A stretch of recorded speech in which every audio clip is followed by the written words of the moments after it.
Hello. हमारा आज का टॉपिक है refractive index of A prism. तो ये प्रिज्म का डायग्राम तो आपको याद होगा ही। नॉर्मल डायग्राम है। इंसिडेंट रे है, इस तरह से यहां से लेके यहां जा रही है। यहां पे एंगल आई है और ये एंगल R1 है। हम पिछले वीडियोस में भी ये सब एंगल्स देख चुके हैं। अब हमें पता है कि ये जो रिफ्रैक्टिव इंडेक्स होता है इसकी वैल्यू होती है sine i upon sine r. यहां पे आर की वैल्यू R1 है।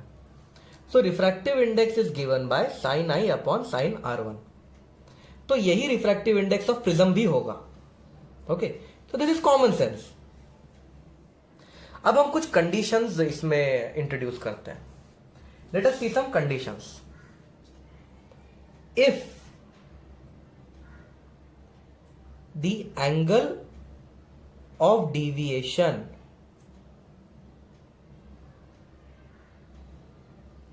यानी कि जो डेल है becomes minimum,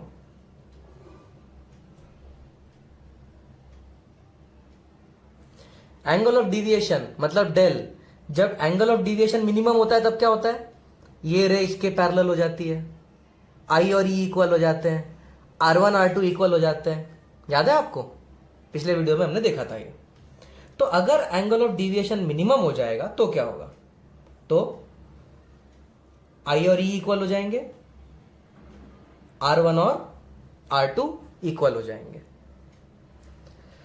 so let us सी अब ये रिफ्रैक्टिव इंडेक्स में फॉर्मूले में क्या मॉडिफिकेशन आता है। हमें पता है A plus del equal to i plus e होता है। A को हम लोग R1 प्लस R2 लिख सकते हैं, हमने प्रिज्म के डेरिवेशन में देखा था। A को लिख सकते हैं I1 प्लस I2 और सॉरी I1 प्लस ई, और ये डेल है I प्लस ई है यहां पे। तो A can be written as R1 plus R2। Del है वो मिनिमम हो चुका है, I और E इक्वल हो चुका है। तो अब मैं क्या करूंगा, फिलहाल तो A को A रहने देता हूं। डेल को मिनिमम बनाना है तो डेल मिन लिख देता हूं। जब डिविएशन मिनिमम हो जाएगा तो मैंने डिविएशन का वैल्यू डिविएशन मिनिमम लिख दिया, तब I और E इक्वल हो जाते हैं। तो I plus E will become I plus I which is 2I। Therefore, what is angle of incidence I? Angle of incidence will become A plus del min upon 2। ये equation 1 है, इसको equation 2 नाम दे देते हैं। ये याद रखने की जरूरत नहीं है, बहुत इजीली डिराइवेबल है। सो एंगल ऑफ इंसिडेंस मिल गया A प्लस डेल मिन डिवाइड बाई 2। अब हमें यह पता है कि A की वैल्यू होती है R1 प्लस R2, लेकिन डिविएशन तो मिनिमम हो चुका है, R1 R2 सेम हो जाएंगे। तो A की वैल्यू हो जाएगी R1 प्लस R1 2R1। यहां पे कंटिन्यू करता हूं। देयरफॉर R1 की क्या वैल्यू हो जाएगी, R1 हो जाएगा A बाई 2। इसको भी याद रखने की जरूरत नहीं है, लेकिन इसको इक्वेशन 3 नाम दे देते हैं। Now put equation 2 and equation 3 in equation 1। Equation 2 और 3 को इक्वेशन 1 में पुट करेंगे तो mu of the prism, refractive index of the prism will become equal to sine i की जगह हम लोग क्या लिखेंगे, A plus del min by 2। A plus del min by 2 upon sine R1 की जगह A by 2। So this is the formula for refractive index of prism when angle of deviation becomes minimum। तो ये formula use कब करना है, ये किसका formula है, this is the formula for refractive index of prism. और ये यूज कब करना है, use it when deviation becomes minimum. जब डिविएशन मिनिमम है तभी इसका यूज करना है। तो जो फॉर्मूला हमने अभी अभी पढ़ा, मैंने इसे एक बार फिर से लिख दिया है। ओके, अब इस फॉर्मूला में अगर मैं एक और कंडीशन डाल दूं, if the prism is thin. अब ये थिन प्रिज्म क्या होता है, थिन मतलब पतला, थिन प्रिज्म मतलब पतला प्रिज्म। ये एक नॉर्मल प्रिज्म है, this is normal prism. Thin prism कुछ ऐसा दिखाई देता है, ये थिन प्रिज्म है। तो थिन प्रिज्म में क्या हो गया, ये जो एंगल ऑफ प्रिज्म है ए, एंगल ऑफ प्रिज्म छोटा हो गया। सो थिन प्रिज्म का मतलब ए इज स्मॉल। ये जो एंगल ऑफ प्रिज्म है ए, ये छोटा होना चाहिए। कितना छोटा होना चाहिए, A should be less than 10 degrees. कभी कभी क्वेश्चन में 12 डिग्री 15 डिग्री तक भी दे देते हैं, तो भी उसको थिन मान लेते हैं। लेकिन जनरली ये जो एंगल होता है, एंगल ऑफ प्रिज्म, अगर ये 10 डिग्री से छोटा हुआ तो इस प्रिज्म को थिन प्रिज्म कहा जाता है। तो अगर प्रिज्म थिन हो गया,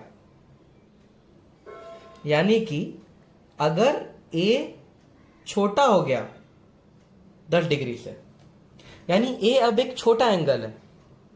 if the angles are small, हमें पता है sine theta is approximately equal to theta if theta is small. तो ये प्रिज्म थिन हो गया है, पतला हो गया है, तो जो साइन थीटा है वो अप्रोक्सीमेटली इक्वल टू थीटा हो जाता है। Sine theta is approximately equal to theta if theta is small. तो यहां पे जो ए है वो बहुत छोटा हो गया है, तो ये एंगल्स बहुत छोटे हो गए। Therefore the refractive index will become sine theta, this entire thing is theta, sine theta can be only written as theta, A plus del min by 2 the whole upon a by 2। ये sign sign cancel नहीं किया, ऐसा नहीं कर सकते हम। ये sign sign cancel नहीं किया है, क्योंकि ये एंगल छोटा है, इसीलिए साइन थीटा को अप्रोक्सीमेटली सिर्फ थीटा लिख के छोड़ दिया है। तो ये 2 और ये 2 कट जाएगा। ओके, ए को यहां पे लेके आ जाते हैं। Therefore mu times A is equals to a plus del min। therefore what is del min, mu a minus a common ले लेता हूं, mu minus 1। अभी अभी हमें जो चीज मिली ये क्या है, this is the deviation for a thin prism. तो यहां पे टॉपिक का नाम दे सकते हैं हम deviation for thin prism. Okay, तो ये फॉर्मूला किसके लिए यूज करना है, this is the formula for deviation of thin prism. Thin prism के लिए ही ये यूज कर सकते हैं, आप इस नॉर्मल प्रिज्म के लिए फॉर्मूला यूज नहीं कर सकते।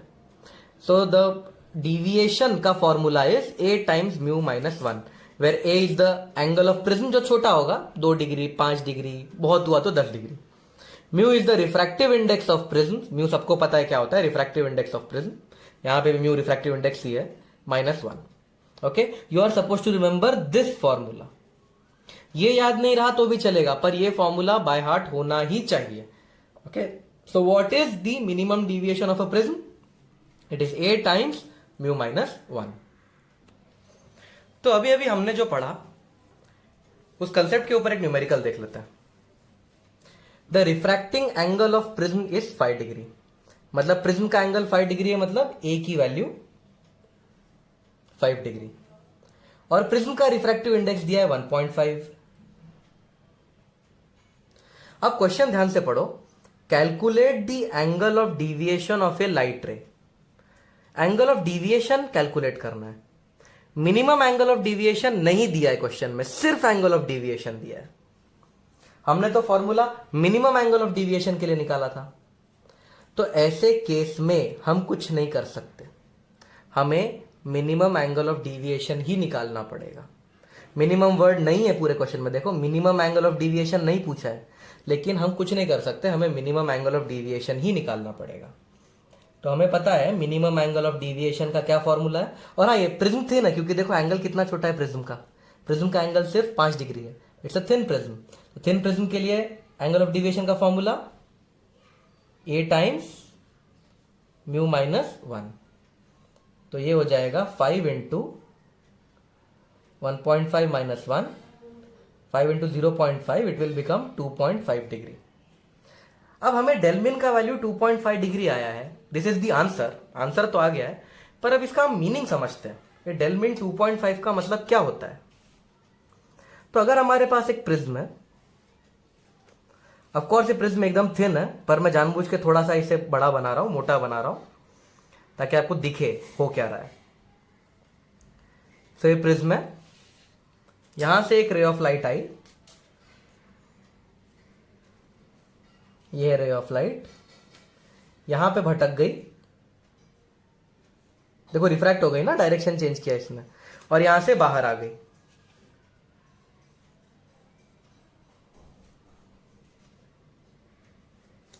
तो ये जो रे ऑफ लाइट है ये जाना चाहती थी यहां, रे ऑफ लाइट यहां सीधा जाना चाहती थी, पर प्रिज्म की वजह से यहां जाने के बदले रे ऑफ लाइट यहां चली गई, भटक गई। कितनी भटक गई? 2.5 डिग्री। तो जो रे ऑफ लाइट है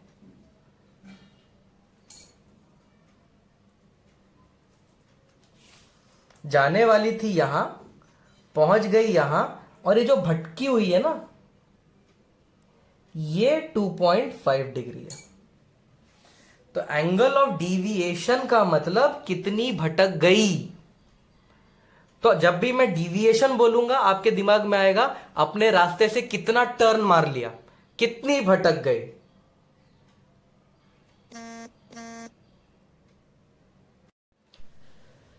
The next thing that we will learn about a prism is dispersion. तो इससे पहले हमने डिविएशन पढ़ा, डिविएशन मतलब रे का भटक जाना। अब हम पढ़ेंगे डिस्पर्शन। डिस्पर्शन का मतलब होता है व्हाइट लाइट के 7 कॉन्स्टिट्यूएंट्स कलर्स का अलग अलग हो जाना। तो अगर मैं इस प्रिज्म में यहां से व्हाइट लाइट को इंसिडेंट करूं, अगर प्रिज्म के एक एंड से व्हाइट लाइट डाली जाती है तो यहां दूसरे एंड से 7 कलर्स बाहर निकलते हैं। अब सबको वो 7 कलर्स याद है, वो 7 कलर रेनबो के कलर्स हैं।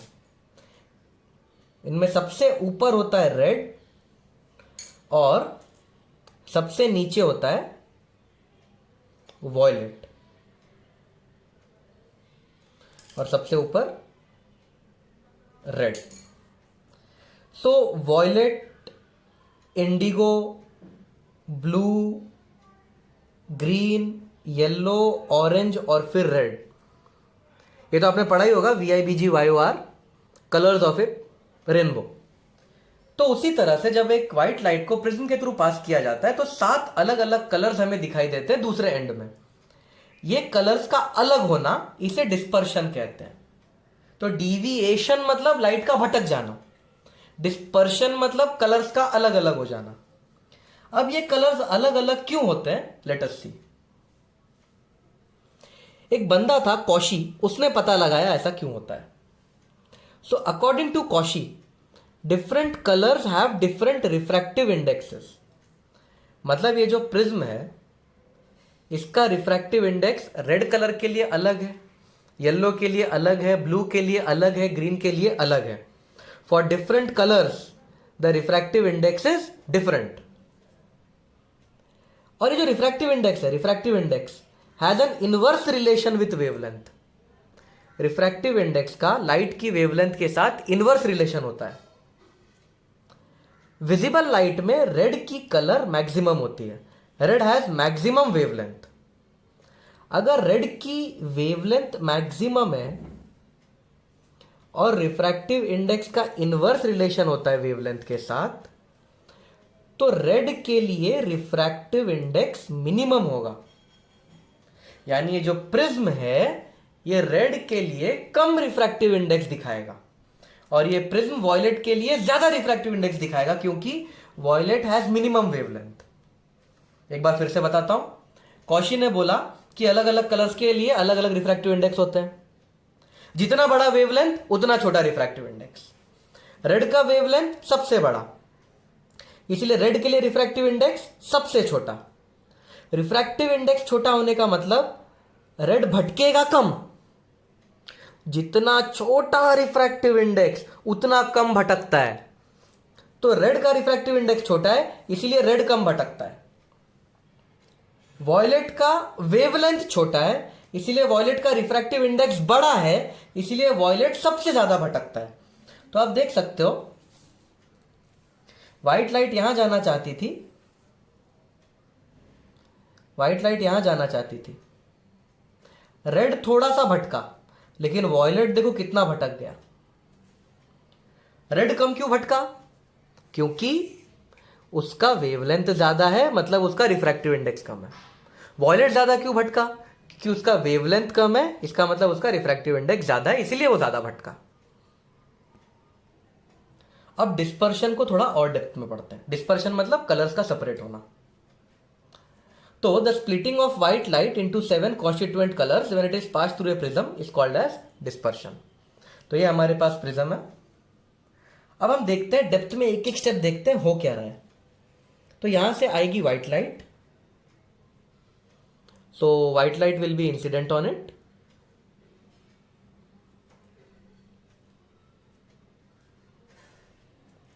This is white light.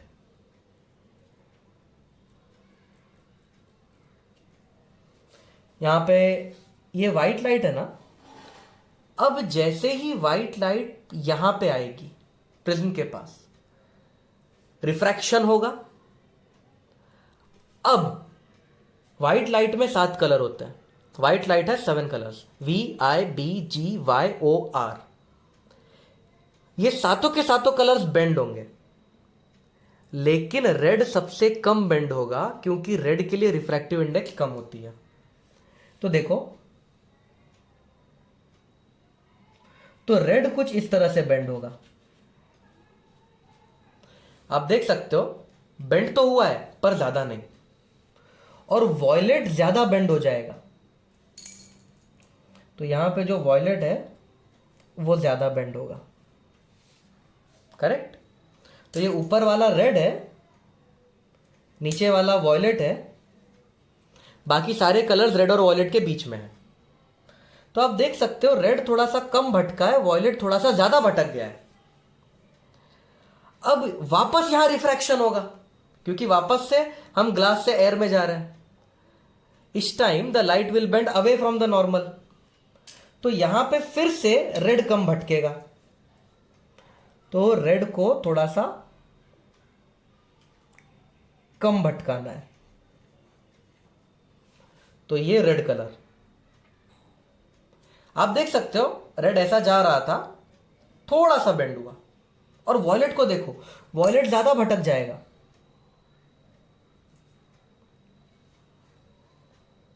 ये देखो वॉयलेट काफी भटक चुका है। तो प्रिज्म के बाहर हमें क्या दिखेंगे? 7 कलर्स, VIBGYOR। तो रेड सबसे कम भटकता है, क्योंकि रेड का रिफ्रैक्टिव इंडेक्स कम होता है, और वॉयलेट सबसे ज्यादा भटकता है, क्योंकि वॉयलेट का रिफ्रैक्टिव इंडेक्स ज्यादा होता है। तो इस तरह से हमें 7 अलग अलग कलर्स मिल जाएंगे। नाउ लेट अस सी ये जा कहां रहे थे और पहुंच कहां गए। तो ये व्हाइट लाइट जा रही थी यहां, व्हाइट लाइट को तो यहां जाना था। तो ये बना देता हूं।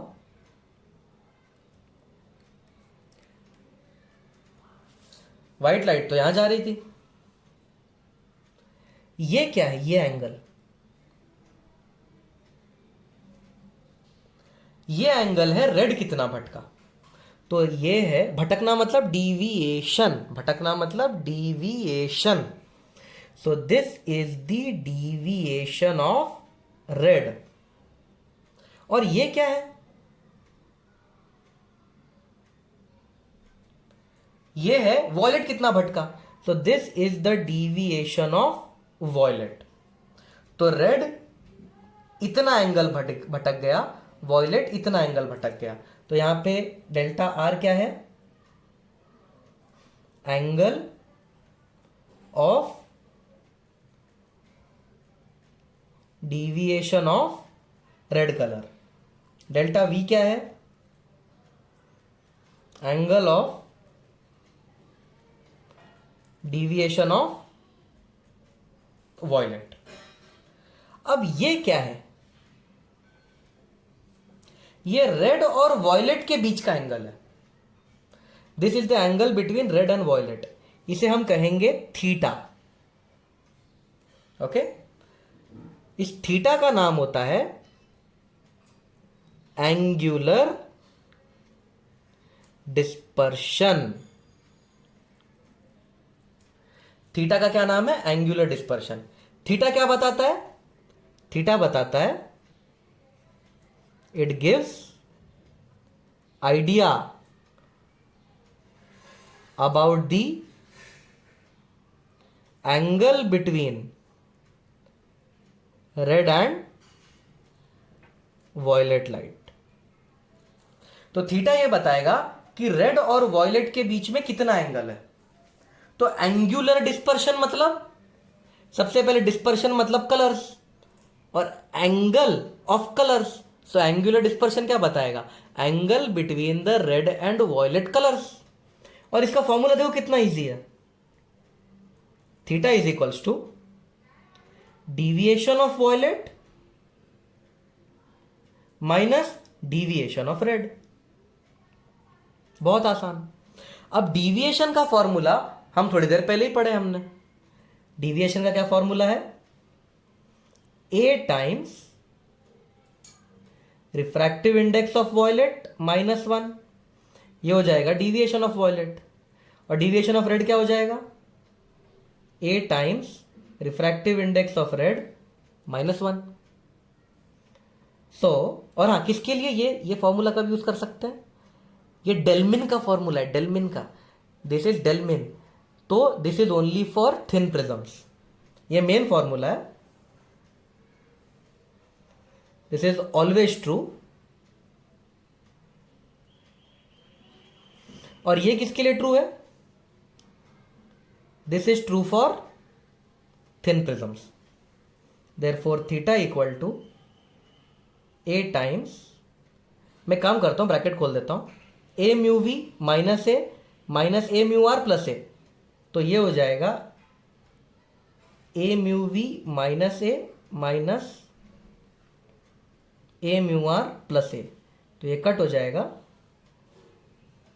तो थीटा की वैल्यू हो जाएगी A times refractive index of violet minus refractive index of red. तो ये किसका फॉर्मूला है? This is the formula for angular dispersion. Angular dispersion क्या होता है? रेड और वॉयलेट के बीच का एंगल। तो रेड और वॉयलेट के बीच में इतना एंगल बनेगा। और ये किसके लिए ट्रू है? True for thin prisms only. ये थिन प्रिज्म के लिए ही ट्रू है, जबकि ये हमेशा ट्रू है। ये फॉर्मूला हमेशा ट्रू है। और ये फॉर्मूला सिर्फ थिन प्रिज्म के लिए ट्रू है। ये थिन प्रिज्म के लिए ट्रू क्यों है? क्योंकि डेल्टा वी का ये जो फॉर्मूला है, डिविएशन, भटकने का, ये फॉर्मूला सिर्फ थिन के लिए ट्रू है। इसलिए ये फॉर्मूला भी सिर्फ थिन के लिए ट्रू है। और ये आपको बाय हार्ट होना चाहिए, कंपलसरी है इसको बाय हार्ट करना। So what is the angular dispersion? Angular dispersion मतलब कलर्स के बीच का एंगल। कलर्स के बीच में कितना एंगल होता है थिन प्रिज्म के लिए? A times mu V refractive index for violet minus refractive index for red. तो अभी जो फॉर्मूला पढ़ा उस पर एक न्यूमेरिकल कर लेते हैं। Calculate the angular dispersion between red and violet, यानी रेड और वॉयलेट के बीच का एंगल निकालना है। रिफ्रैक्टिव इंडेक्स दिया है रेड के लिए और वॉयलेट के लिए 1.5 और 1.53। आप देख सकते हैं रेड के लिए रिफ्रैक्टिव इंडेक्स कम है और वॉयलेट के लिए रिफ्रैक्टिव इंडेक्स ज़्यादा है। एंगल ऑफ प्रिज्म भी दिया हुआ है 5 डिग्री। ये प्रिज्म छोटा है, पतला है। हमें पता है जब प्रिज्म पतला होता है तो एंगुलर डिस्पर्शन का क्या फॉर्मूला है? Theta equal to A times refractive index of violet minus refractive index of red. A का वैल्यू है 5 degree, refractive index of violet है 1.53, रिफ्रैक्टिव इंडेक्स ऑफ रेड है 1.50। तो ये हो जाएगा 5 इंटू 0.03 यानी 0.15 डिग्री। मतलब जो रेड कलर की लाइट है और वॉयलेट कलर की लाइट है, उन दोनों के बीच का एंगल सिर्फ 0.15 डिग्री है। जो अगला कंसेप्ट हम पढ़ेंगे वो है डिस्पर्सिव पावर। डिस्पर्सिव मतलब कलर्स का फैलना, और पावर मतलब शक्ति, कलर्स को फैलाने की शक्ति। कलर्स को कौन फैलाता है? प्रिज्म। तो डिस्पर्सिव पावर यह बताता है कि प्रिज्म कितना पावरफुल है इन स्प्लिटिंग द कलर्स। अगर एक प्रिज्म कलर्स को बहुत अच्छे से सेपरेट कर देगा तो उसका डिस्पर्सिव पावर हाई, और अगर प्रिज्म कलर्स को अच्छे से सेपरेट नहीं कर पाया तो उसका डिस्पर्सिव पावर लो। डिस्पर्सिव पावर को इससे ओमेगा से डिनोट करते हैं। तो dispersive power is defined as angle between violet and red upon average of the two angles. यानी कि इसका फॉर्मूला हो जाएगा, what is the angle between violet and red? Deviation of violet minus deviation of red upon इन दोनों dispersion of violet minus dispersion of red. इन दोनों dispersion का एवरेज डिनोमिनेटर में डालना है। एवरेज कैसे निकालते हैं? तो ये फॉर्मूला है डिस्पर्सिव पावर का। तो what is dispersive power? Dispersion of violet minus dispersion of red, यानी कि टोटल डिस्पर्शन कितना हुआ? डिस्पर्शन मतलब कलर्स के बीच में angle. So dispersive power is colours के बीच का एंगल अपॉन कलर्स के बीच का एंगल का एवरेज। तो इसके ऊपर एक न्यूमेरिकल देखते हैं डिस्पर्सिव पावर के ऊपर। तो ये न्यूमेरिकल है, रेड का रिफ्रैक्टिव इंडेक्स, वॉयलेट का रिफ्रैक्टिव इंडेक्स और येलो का रिफ्रैक्टिव इंडेक्स दिया है। ये रेड का, ये येलो का और ये वॉयलेट का। अब ध्यान से देखिए, यहां पे रेड और पहला रेड है, लेकिन फिर वॉयलेट के बाद 1.795 दिया है और येलो के बाद 1.805 दिया है। आपको ये फंसाना चाहता है। रेड का सबसे कम होता है, आपको इसमें रिस्पेक्टिवली भी नहीं लिखा, देखो क्वेश्चन में आगे रिस्पेक्टिवली वर्ड गायब है। तो ट्रिक यहां पे है कि हमें पता लगाना है कौन सा रिफ्रैक्टिव इंडेक्स किसका है। रेड का सबसे कम होता है, सबसे कम ये है, तो सबसे पहले रिफ्रैक्टिव इंडेक्स ऑफ रेड मिल गया। फिर वॉयलेट का सबसे ज्यादा होता है, इन तीनों में सबसे ज्यादा ये है, रिफ्रैक्टिव इंडेक्स ऑफ वॉयलेट भी मिल गया 1.805। और फिर येलो भी है, तो येलो का बीच में होना चाहिए, ये बीच का वैल्यू है, रिफ्रैक्टिव इंडेक्स ऑफ येलो भी मिल गया 1.795। तो चिल्ड्रन, हमने यहां पे डिस्पर्सिव पावर का डेफिनेशन देखा। इट इज वॉयलेट का एंगल माइनस रेड का angle upon average angle. Children, अगर मैथमेटिकली देखा जाए तो वॉयलेट और रेड का एवरेज येलो निकलता है। तो इस फॉर्मूले को हम ऐसे भी लिख सकते हैं, वॉयलेट का एंगल माइनस रेड का एंगल अपॉन वॉयलेट और रेड का एवरेज येलो निकलता है, येलो का डिविएशन। तो डिस्पर्सिव पावर का एक और फॉर्मूला है, वॉयलेट का डिविएशन माइनस रेड का डिविएशन अपॉन येलो का डिविएशन। वॉयलेट कितना भटका माइनस रेड कितना भटका अपॉन येलो कितना भटका, ये भी इसका एक फॉर्मूला है। ओके, इसीलिए यहां पे येलो का दिया है आपको डेटा। अब डिस्पर्सिव पावर बोला है, तो डिस्पर्सिव पावर के लिए हमें सबसे पहले पता लगाना पड़ेगा रेड कितना भटका है। ठीक है, तो रेड कितना भटका है? 8 टाइम्स म्यू रेड माइनस 1। ए का वैल्यू नहीं दिया, म्यू रेड की वैल्यू है 1.79। 1.7 में से 1 माइनस करोगे तो 0.79, ये मिल गया। ए कितना भटका है? रेड कितना भटका है। सेम हम वॉलेट के लिए करेंगे। वॉलेट कितना भटका है, ए टाइम्स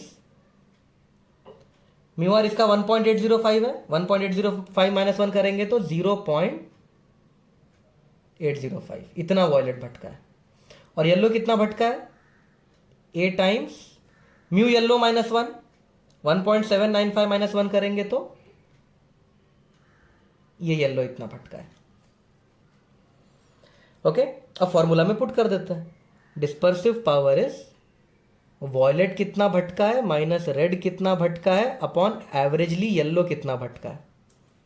बस अब ये तीनों वैल्यू डालना है।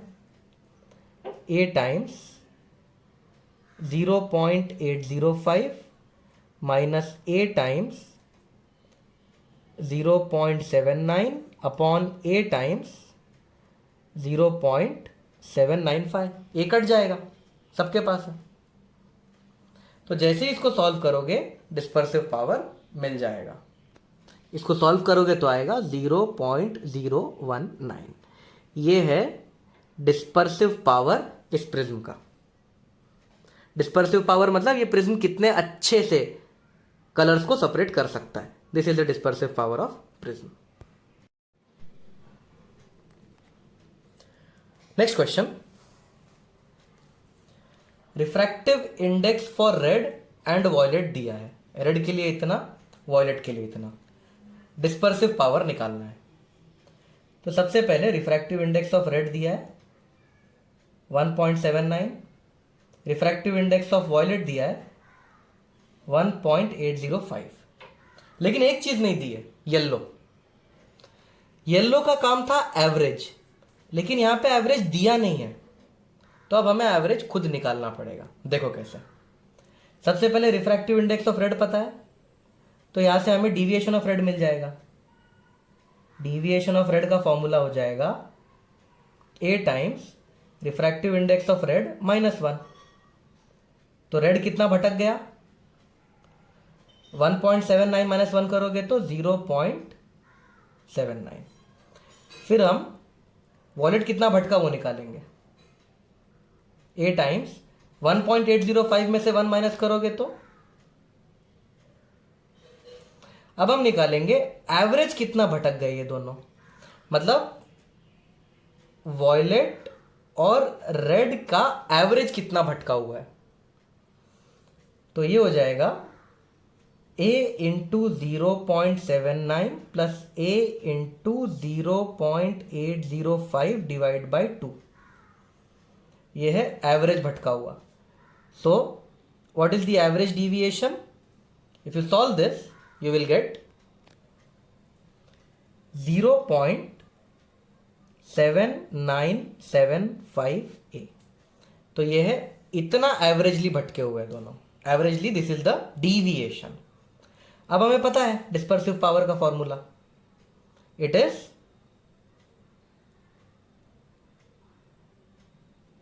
वॉयलेट कितना भटका माइनस रेड कितना भटका अपॉन एवरेजली कितना भटका।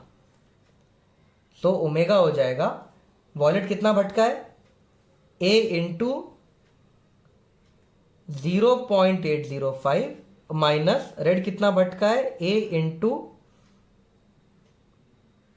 0.790 अपॉन एवरेज कितना है, ए इंटू 0.7975। ये कैंसल हो जाएगा। इसको सॉल्व करोगे तो ओमेगा का वैल्यू मिल जाएगा। So the value you will get is omega equal to 0.019। Okay, तो अगर येलो नहीं दिया है तो एवरेज से निकालो। यहां पे येलो दिया था तो येलो की मदद से निकाला। अगर येलो नहीं दिया है तो जो डिस्पर्सिव पावर है उसे एवरेज की मदद से निकाल लिया। नेक्स्ट क्वेश्चन, दो प्रिज्म है ए और बी। ए ब्लू लाइट को 6 डिग्री से डिविएट करता है और बी ब्लू लाइट को 8 डिग्री से डाइवर्ट करता है। ए रेड लाइट को 4 डिग्री से डाइवर्ट करता है और बी 6 डिग्री से उसे घुमा देता है, उसे भटका देता है। कौन सा प्रिज्म बेटर है? कौन सा प्रिज्म अच्छे से, किसका पावर ज्यादा है, कौन अच्छे से डिविएट करता है, कौन अच्छे से डिस्पर्स करता है, सॉरी। यानी कौन अच्छे से कलर्स को सेपरेट करता है। इसको शांति से करते हैं इस क्वेश्चन को। यहां पे प्रिज्म ए, प्रिज्म बी, तो हमारे पास दो प्रिज्म है, prism A and prism B.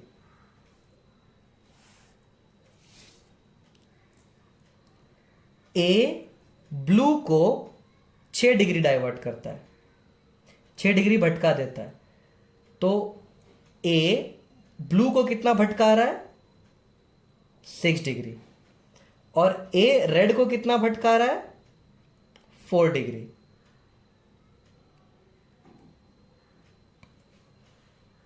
Correct. चलिए यहां पे वॉयलेट नहीं दिया है, वॉयलेट की जगह ब्लू दिया है। अगर वॉयलेट नहीं दिया है तो हमारे पास कोई और चारा नहीं है, हमें सारे कैलकुलेशन ब्लू से ही करने पड़ेंगे। ओके, तो ब्लू 6 डिग्री भटक गया, रेड 4 डिग्री भटक गया, तो एवरेज कितना भटक गया? 6 + 4 डिवाइड बाय 2, 5 डिग्री। अब डिस्पर्सिव पावर होता है, एक्चुअली वॉयलेट माइनस रेड होना चाहिए, पर वॉयलेट नहीं दिया है, क्या करें? ब्लू यूज करना पड़ेगा अपॉन एवरेज। तो ये हो जाएगा 6 - 4 अपॉन एवरेज है 5, तो ये हो जाएगा 2/5, 0.4। तो ए की डिस्पर्सिव पावर 0.4 है। अब बी के लिए देखते हैं। बी ब्लू को 8 डिग्री भटकाता है, तो deviation of blue is 8 degree. B red को 6 डिग्री भटकाता है, deviation of red is 6 degree. तो एवरेज डिविएशन कितना हो गया? 8 और 6 का एवरेज 7 डिग्री। अब इसका ओमेगा निकाल लेते हैं।